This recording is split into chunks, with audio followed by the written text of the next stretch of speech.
Hello, my name is Cole Winroad, and my slideshow for today is on my career choice, entrepreneurship. First off, we have education.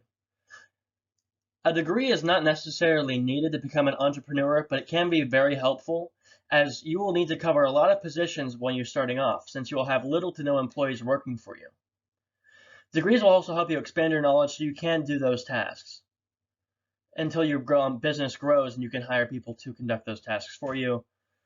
Degrees will also add some credibility to your resume, depending on whether you're wanting to work with other entrepreneurs or business people. This might help sway them so that they will be wanting to work with you since you are a credible person and you know what you're talking about. According to Indeed.com, there are several degrees one can receive in order to help them out with their business as an entrepreneur. These are a business degree, a marketing degree, a finance degree, a degree in engineering, a degree in economics, and a communications degree. These degrees will increase your understanding on how to carry out your business venture. Personally, I'm going for a business and marketing degree. I have a quote here from the interview with Jason Winterode. I didn't go to college for business or finance, but I still have made businesses doing what I love. Next, we have ideal jobs. While being an entrepreneur is a job by itself, you can also have a job beforehand that can help jumpstart your career as an entrepreneur. Positions like these are great for developing entrepreneur skills, such as business development, management, marketing, product manager, or a sales manager. Now, typical work days for an entrepreneur are what they want them to be, depending on how much effort you want to put into your business venture. Serious entrepreneurs, however, work long, hard hours, especially when they're starting. This is because they have to fill many roles that aren't filled by employees that they're going to be hiring in the future yet. Many tasks need to be fulfilled throughout the day. Some examples are sales calls, meetings, interviews, employee checkups, and marketing campaigns, just to name a few.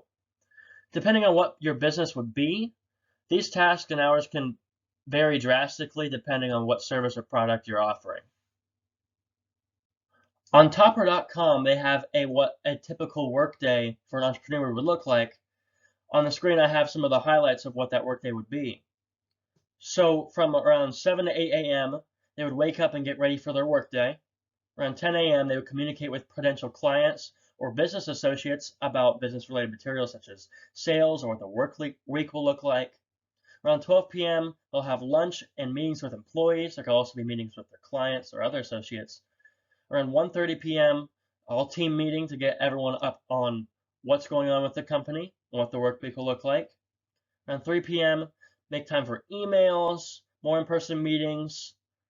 Around 7 p.m., work on presentations, business deals, work on anything else they haven't done throughout the day. 9 p.m., dinner, pretty late dinner, relaxation time because the whole day can't just be working. Even though they're pretty busy, they need to have some time for themselves. Around 11 p.m., answer any unread emails and get ready for another night of sleep, so that way they can be well rested for the next workday tomorrow. Now, there is no set way to become an entrepreneur, but LearnHowToBecome.com has a very basic list that shows a couple key points you need to know before you become an entrepreneur. I'll go through these points as with examples of what I would do in the future. First, I need to find the right business for myself. I am very interested in board games, and I believe that would be a very good business venture to go into. Next, I need to determine whether I should get an education. I'm actually getting an education right now. I'm enrolled at Edison State, and then I will be transferring to Wright State in the fall next year. So third, plan your business. I'll just need to come up with a business plan, what kind of board games I'm going to sell, who they're going to appeal to. Next, find your target group or audience. Board games can appeal to anyone, especially I'm mostly going for younger people, men or women, maybe more introverted, but those seems to be kind of stereotypical people who like board games. Number 5, network. So I'll have to find investors, people who are interested and could feel that these board games could be very popular in the future, so they want to invest money in it and the company. And number 6, market. So I'll need to market these. I'll probably place ads on Facebook, YouTube, Google, and a couple of other places so I can get the word out, so that way people will know about the board game. Now, there are quite a few advantages and disadvantages to being an entrepreneur. Some advantages are working your own hours, which can be very helpful, especially when you need to plan out your days. High satisfaction in the hard work that you do. A large salary. The average salary for entrepreneurs in the US is $127,000. You can work from anywhere, whether at home or at a building, depending on where you are. You could be in a vacation home and still be working. And network building. You meet a lot of people while becoming an entrepreneur who you could branch out to and invest in. Some disadvantages, however, are finding the good ideas that will make you successful. That's a very hard thing to do, especially since there are a lot of people out there trying to do similar things to you. You just need to learn how to one-up the competition. Another disadvantage is hard work, a lot of stress. There's a lot of financial risks when becoming an entrepreneur since you're basically investing in yourself and you need to make sure you're confident in what you're doing. And responsibility. I have a quote from the person I interviewed. He says, "The hardest part about running your own business is the responsibility. When you start, you're on your own and you need to really rely on yourself. It's hard, but if this is really what you want to do, it'll work out." So since you own the company, especially if you're an entrepreneur, there's not really a way to advance within your company, but there is a way to advance in the market.